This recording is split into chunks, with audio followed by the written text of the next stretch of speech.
रत्नागिरीतून नेताजी पाटील विजयी झालेले आहेत। उदय सामंत यांचे स्वीय सहाय्यक 400 मतांनी पाटील यांचा विजय झाल्याचं कळतंय।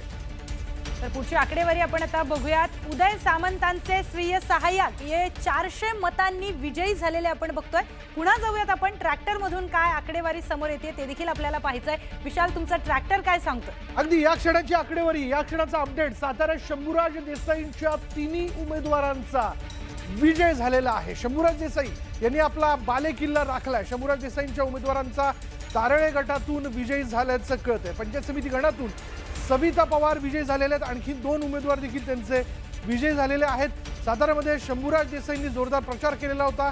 अगदी गावखेड्यातल्या घरापर्यंत जाऊन हा प्रचार त्यांनी केलेला होता आणि अखेर त्याचा परिणाम स्वरूप आपण बघतोय की त्यांच्या तिन्ही उमेदवारांचा तारळे गटातून विजय झाला। निश्चितच शंभूराज देसाई यांचे 3 उमेदवार जे होते त्या तिन्ही उमेदवारांचा विजय झालेला आपण बघतोय।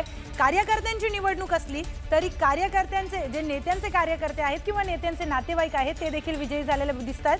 सातारा जिल्हा परिषदेची आकडेवारी आपण बघतोय। राष्ट्रवादी काँग्रेस 17, त्याचबरोबर शिवसेना उभाठा 0। शिवसेनेला अजूनही काही खातं उघडता आलं नाहीये। सातारा जिल्हा परिषदेची ही आकडेवारी आपल्या समोर आहे। पुन्हा एकदा आपण सातारा जिल्हा परिषदेची आकडेवारी ही व्यवस्थित पाहूयात। भाजप 32 जागांवर सातारामध्ये आपल्याला आघाडीवर दिसून येते। त्याचबरोबर आपण बघतोय की शिंदेंची शिवसेना 10 जागांवर आघाडीवर आहे। राष्ट्रवादी काँग्रेस 17 जागांवर आघाडीवर आहे। तर आपण बघतोय की शरद पवारांची जी राष्ट्रवादी आहे त्यांना अजूनही खातं उघडता आलं नाहीये। साताराची आकडेवारी आपण बघतोय। उभाटाची तीच परिस्थिती आहे आणि अपक्षमधून देखील अजून कोणीही आघाडीवर आलेलं नाही। पण प्रियंका, न्यूज 18 मराठी ट्रॅक्टरवरनं गाव खेड्यात नाही सगळी फिरस्ती करत असताना सगळी आकडेवारी आपल्यापर्यंत पोहोचवण्याचा प्रयत्न करते। ते देखील अपडेट आपण जाणून घेतोय।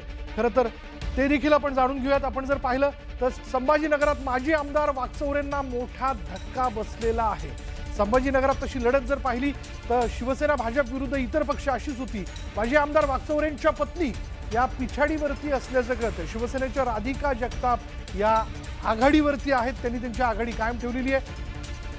त्याच्यामुळे मावळ तालुक्यात देखील राष्ट्रवादीची मोठी विजयी वाटचाल सुरू आहे। एकूणच पुणे जिल्ह्यात जर आपण पाहिलं तर राष्ट्रवादी काँग्रेसने आपली आघाडी कायम ठेवली। जिल्हा परिषदेच्या 5ही जागांवर राष्ट्रवादी काँग्रेस आघाडीवरती आहे। पंचायत समितीच्या 10 पैकी 10 जागांवरती राष्ट्रवादी काँग्रेसची आघाडी जी ती बघायला मिळते। विजय जल्लोष मावळमध्ये केला जातोय, पण हा जल्लोष दादांविना आहे ही सल हे दुःख मात्र कार्यकर्त्यांच्या मनात कायम आहे। कारण हा विजय बघण्याकरता दादा जर असते तर अधिक हा आनंद वाढला असता, अशी देखील भावना कार्यकर्ते व्यक्त करताना दिसत आहेत। अगदी महत्त्वाचं बोललात विशाल तुम्ही, कारण आज दादा असते तर हा विजयाला जास्त रौनक आली असती। कारण कार्यकर्ते दादांचा फोटो घेऊन भावनिक देखील होत आहेत। विजयाचा आनंद आहे पण दादा विना हा विजय आहे, त्यामुळे त्याचं दुःख एक वेगळं कार्यकर्त्यांमध्ये आपल्याला जाणवत आहे। विशाल, पुन्हा तुमच्याकडे आम्ही येतोय। आपला ट्रॅक्टर काय सांगतोय? बिलकुल, ट्रॅक्टरच्या माध्यमातून नेमकं या झेडपी निवडणुकीत जो निकाल आघाडी पिछाडी समोर येताना दिसते त्याबद्दलचा अपडेट आम्ही आपल्यापर्यंत पोहोचवतोय। बघा, सांगलीमध्ये जयंत पाटील यांचा जलवा कायम आहे। अर्थातच असणार झेडपीच्या 11 पैकी 7 जागांवर राष्ट्रवादी काँग्रेसने झेंडा जो आहे तो रोवलेला किंवा फडकवला असं आपण म्हणूयात। महायुतीला फक्त 4 जागांवरती विजय जो आहे तो मिळवता आलेला आहे।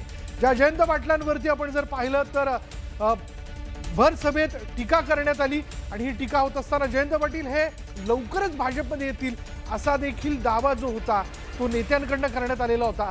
पण इथं जर आपण पाहिलं तर 7 जागांवरती राष्ट्रवादी काँग्रेस शरद पवार पक्षाने विजय मिळवलेला। आपण त्यात सांगलीची आकडेवारी विशाल एकदा पाहूयात की जयंत पाटीलचे जे काही उमेदवार आहेत ते आघाडीवर आहेत, पण नेमकी आकडेवारी काय सांगते ते आपण एकदा पाहूयात।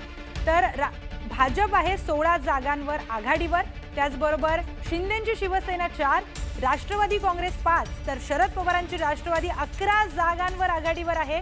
काँग्रेस देखील 9 जागांवर आघाडीवर आहे। सांगलीच्या जनतेने मला वाटतं की सगळ्याच पक्षांना समसमान मत आता तरी दिलेलं दिसून येत आहे, पण आणखी पुढचे राऊंड्स आहेत। आपण पुन्हा ट्रॅक्टरकडे जाऊया। जनतेचा कौल नेमका काय तो स्पष्ट होताना दिसतोय। आघाडी बिछाडी ही समोर येत असताना बघा झेडपीचा गुलाल कोण उधळत आहे। तळवडे जिल्हा परिषदेत भाजपचा उमेदवार विजयी झाल्याचं कळतंय। भाजपचा विजय झालाय। भाजपचे संदीप गावडे या ठिकाणी विजयी झाल्याचं कळतंय। त्यामुळे कुठे भाजप कुठे राष्ट्रवादी काँग्रेस, तर त्याचबरोबर ठाकरेंच्या शिवसेनेचे रुपेश राऊळांचा देखील आपण जर पाहिलं रुपेश रावळांचा या ठिकाणी पराभव झालेला आहे। तळवडे जिल्हा परिषदेत भाजपने आपला उमेदवार राखलाय, भाजपच्या उमेदवाराचा विजय झालाय, भाजपचे संदीप गावडे हे विजयी झाले। तर थेट आपण जाऊयात आता रत्नागिरीमध्ये काय आकडेवारी आहे, कोण आघाडीवर कोण पिछाडीवर हे आपण पाहूयात ग्राफिक्सच्या माध्यमातून। रत्नागिरीमध्ये रोपवे आपला समोर येतोय, भाजप 1 जागेवर फक्त आघाडीवर आहे। रत्नागिरीची आकडेवारी, शिवसेना उबाठा 2 जागांवर, शिंदेची शिवसेना मात्र 16 जागांवर आपला जलवा कायम ठेवून आहे। काँग्रेस बघतोय आपण, काँग्रेसला खातंही उघडता आलं नाहीये। रत्नागिरीची आकडेवारी, राष्ट्रवादी काँग्रेस 1 जागेवर आघाडीवर आहे, तर अपक्ष आपण बघतोय ते देखील अजून 1 जागेवर आघाडीवर आता दिसून येतात आपल्याला। पुन्हा आपण ट्रॅक्टरकडे जाऊया, ट्रॅक्टरची आकडेवारी काय सांगते? गाव कुसातनं ट्रॅक्टरची फिरस्ती सुरू आहे आणि सगळं अपडेट आम्ही आपल्यापर्यंत आणतोय। चला ट्रॅक्टरच्या ट्रॉलीवरचं स्क्रीन काय सांगतोय बघा, की सांगली जिल्हा परिषदेत शिवसेना आपण जर पाहिला, वाळवा तालुक्यात उद्धव ठाकरेंचे उमेदवार जे ते विजयी झालेले आहेत। वाळवा तालुक्यामध्ये उद्धव ठाकरेंच्या उमेदवारांनी विजय मिळवला। शिवसेना उबाटाचे अभिजित पाटील हे विजयी झालेले आहेत।